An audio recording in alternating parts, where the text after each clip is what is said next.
aka Metal Fan 230 here, and today we talk Bloodthirst by Cannibal Corpse.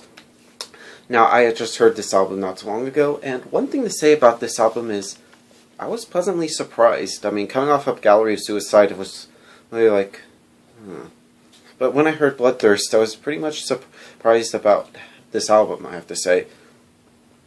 Like, one thing to note is the production on this album. It's way better. Whereas on Gallery it's a bit odd, but on this album it's gotten way better. It seems like very polished and extremely good. Like Cannibal Corpse are known for extreme lyrics, extreme instrument playing, extreme everything. But now they have extremely good production and very polished.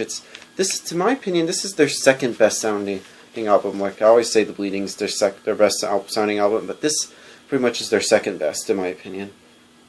And one thing to note is that they got a new producer named Colin Richardson, who is probably, in my opinion, one of the best metal producers out there in the world.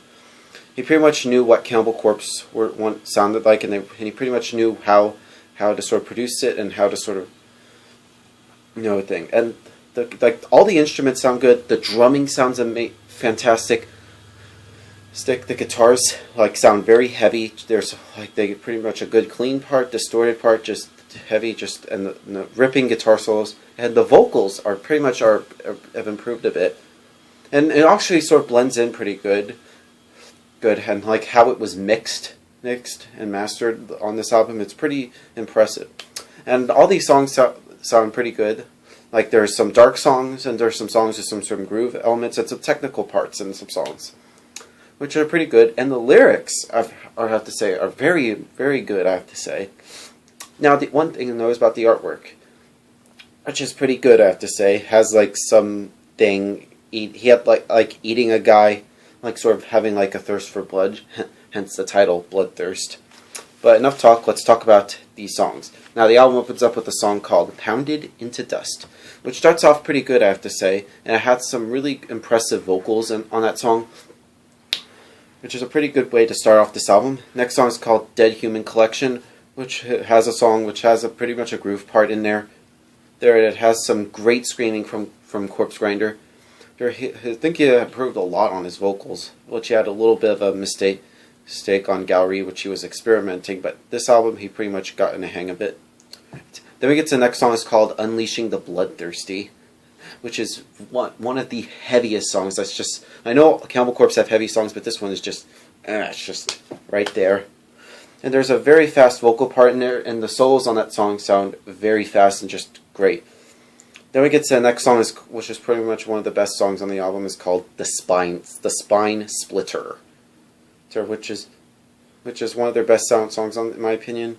And the lyrics are pretty good. And in fact, there's the part where it has removing a spine, hence the spine splitter, I think, which is pretty good. Good song, I have to say. Next song is called "Ecstasy in Decay," which is sort of a bit dark song in my opinion. There's parts in the song sound very haunting, but it's a very sick song, and there's some impressive guitars in the parts in that song, which is pretty good. Next song is called "Raped by the Beast," which had some sick guitar leads and some impressive vocal parts in that song. Next song is called "Coffin Feeder," which had some pretty good bass lines in the intro. That's pretty much the big standout moment for Alex Webster on bass. He's a damn good bassist, one of the best metal bassists in my opinion. And next song is called "Hacksaw Decapitation," which to me, this is where I start to make my little nitpick about that song. There's a good guitar part where it sort of rings, but it just goes on too long. Well, it takes up a minute of the song. It would have been better if they just sort of shortened it, but then after that it just gets right into it. That's just my one little thing I just didn't like. It's just my minor nitpick, but other than that, though, "Hacksaw Decapitation" is a good song. Next song is called "Blowtorch Slaughter," which is just right in your face. Good guitar solos, just all over the place. Next song is called "Sickening Metamorphosis." It has another good song. It has another groove in there. One of the songs have some groove-oriented elements in that song, or on this album, I have to say, pretty good. And the last song on the album is called "Condemned in Agony," which is a good way to end this album. Very good way. I'd like to have a good opener and a good closer for this album. Now, overall, Bloodthirst by Cannibal Corpse is one of the most underrated albums in their discography. I don't think anybody ever talks about this album.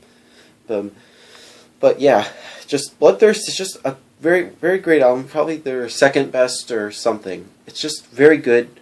Just go check it out if you haven't listened to it. Anyway, I would give Bloodthirst by Cannibal Corpse a 9.5 out of 10. Later, guys, and keep it metal.